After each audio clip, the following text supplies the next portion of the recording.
Alright, finally getting around to doing these calzones. Now, if you haven't seen my pizza video, watch that. I'm not going to go into the process again of making the dough. So, watch the beginning of that video. It's pretty much the first half, I believe, of the pizza video. Same amount of dough. One of these calzones is enough for two people. I usually make them both. Leftovers are good. You can put anything in these and they come out awesome. You could do like a cheesesteak calzone, chicken cheesesteak calzone.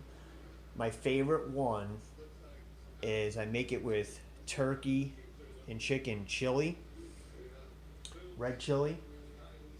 And what I do is I put in my cheese on top of it, on top of the chili, and I crush up tortilla chips. It is ridiculous. I'm telling you, it's so good. But you can do anything. You could do ricotta cheese, some mozzarella, spinach, whatever you like. But I'm going to show you the whole process. Tonight, what I'm putting in these is ground turkey and chicken meatball mix that I have left over with some peppers and onions that were already fried. And I'm going to put in some cheese. So let's get started.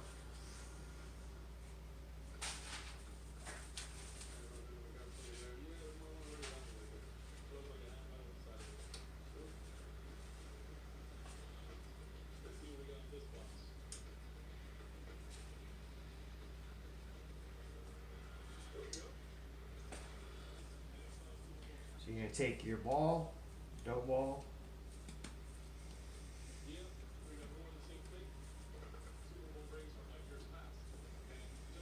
take it into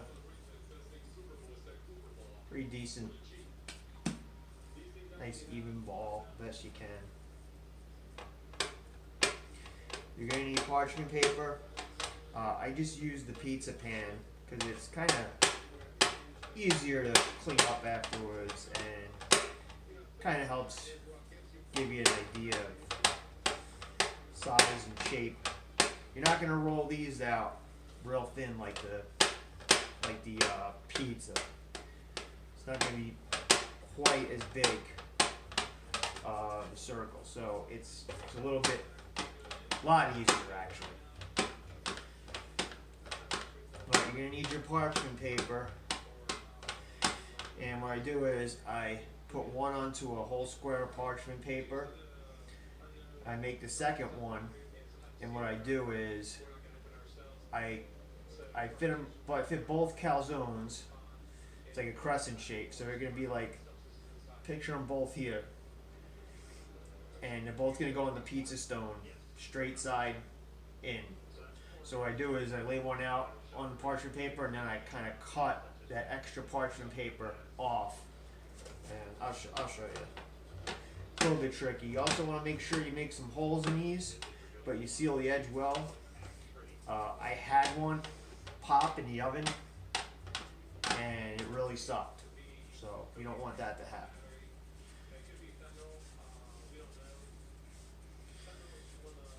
So you're just going to stretch it out like that. And if you want, for the calzones, you can use a pizza roller if you want, or like a can of soup. Works good to roll it out. I just do it with my hands. One less thing that I'm gonna have to clean up.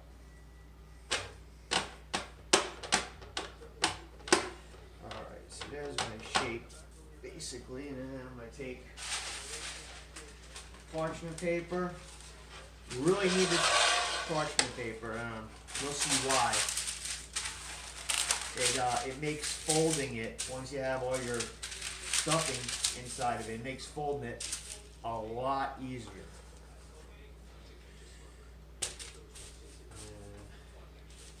Sometimes I use the cornmeal underneath. Sometimes I don't. I mean, you don't really need it for this.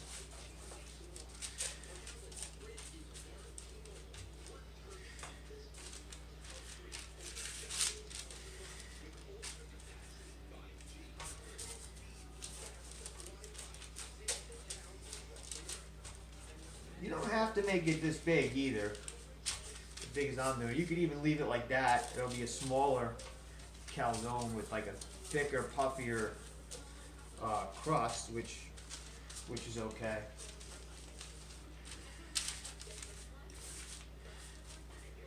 Well, I think I'm gonna make them a little bit smaller than I usually do tonight, just to see how that comes out. I'm actually a little light on ingredients, I think, for two big calzones anyway. This is just a great thing to make for leftovers. You can basically put anything in them. They're so good. We never get tired of these. Cheesesteak ones are really good. Like chicken cheesesteak. You even do like a buffalo chicken calzone with some cheese.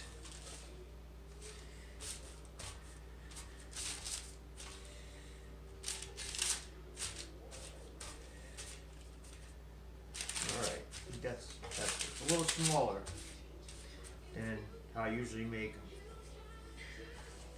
Set my pan aside. Just bear with me, I gotta grab some stuff here, so.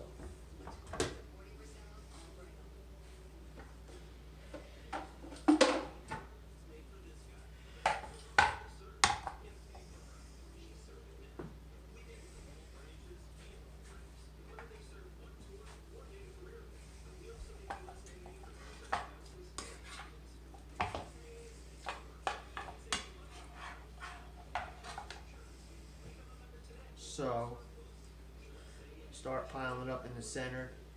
You want to keep the stuff away from the edge because it'll, like I just got some there, it kind of will prevent it, keep it from sealing up real good. Want to leave a good 1.5 inches around the edge.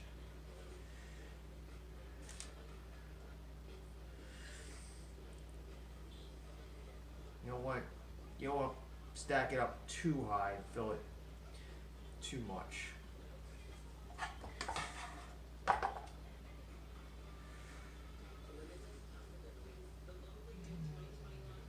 trying to just make sure I get half and half here. I think that's about right. Just kind of spread it out a little bit. Yeah.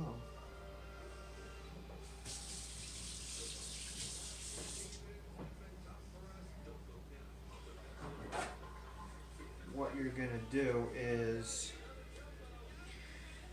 you're gonna wet around the edge just a little bit. Have just a little bit of water handy. Now this is gonna be an odd mix, but it should be good. I'm doing some Cooper sharp cheese and some fresh mozzarella. Kind of mix things up a little bit.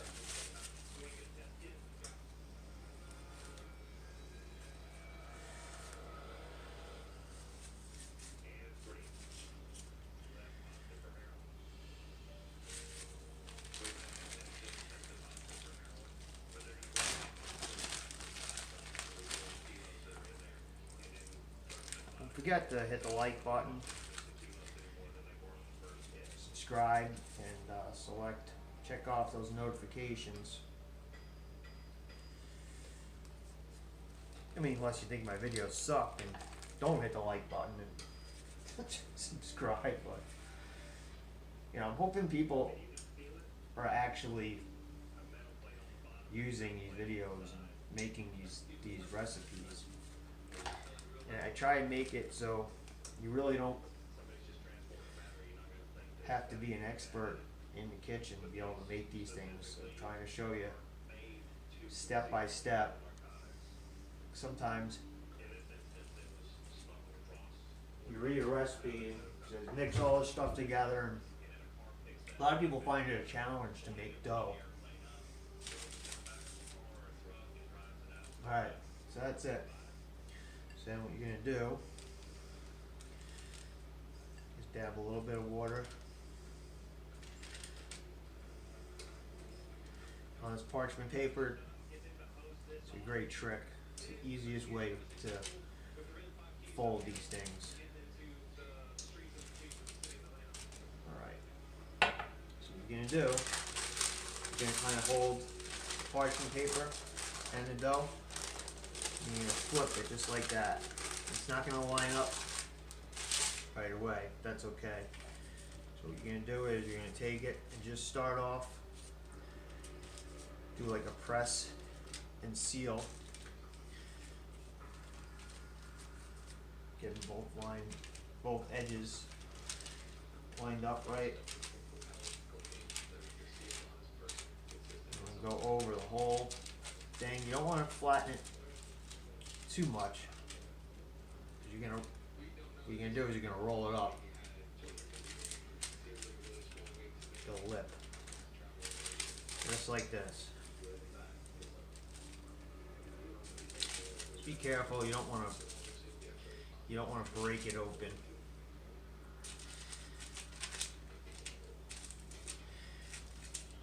You know, like kind of stretch it out a little bit.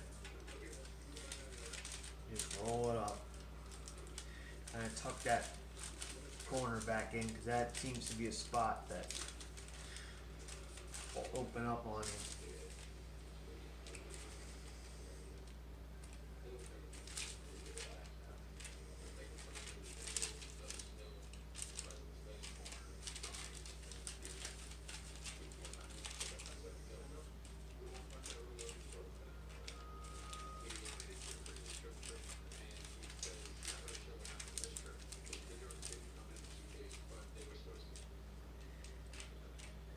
Alright, there you have it. Now, just going to take a fork. A lot of these holes will just close up, but it's enough to let the air come out of it. 'Cause I'm telling you, thing opened up on me one time and it made a mess. So now, I'm going to take that one, I'm going to set it aside.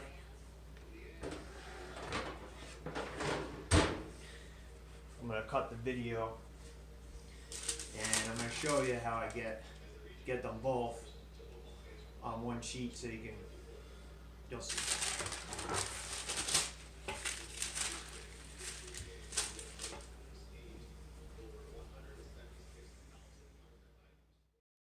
Alright, the second one is made.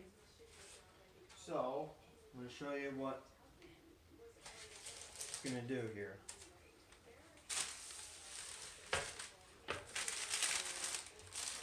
So, I'm just going to take some scissors.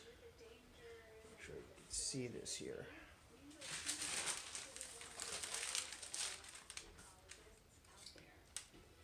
Don't need this anymore.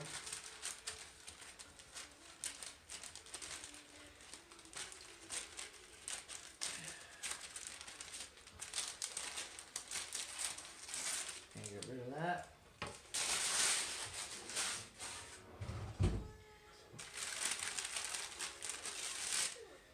And take that, set it there. That way they're both going to fit on the pizza stone.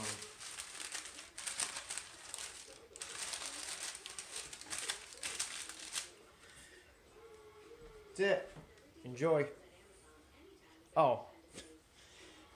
I cook them at 500 degrees. Can't believe I forgot all this. Preheat the pizza stone for about 40 minutes, like I usually do. I do them at a little bit lower temperature. Like pizza, I do it like 540. Preheat that stone for about 40-45 minutes at 500 degrees. And these usually take about 13 minutes. You'll see it'll start to get a nice golden brown color. But 12-13 minutes and they should be done. Have a good night. Thanks. Thanks for watching. Alright, figured I'd add a little shot at the end. This is what they look like when they're done. Beautiful, nice, crispy golden brown crust. Enjoy.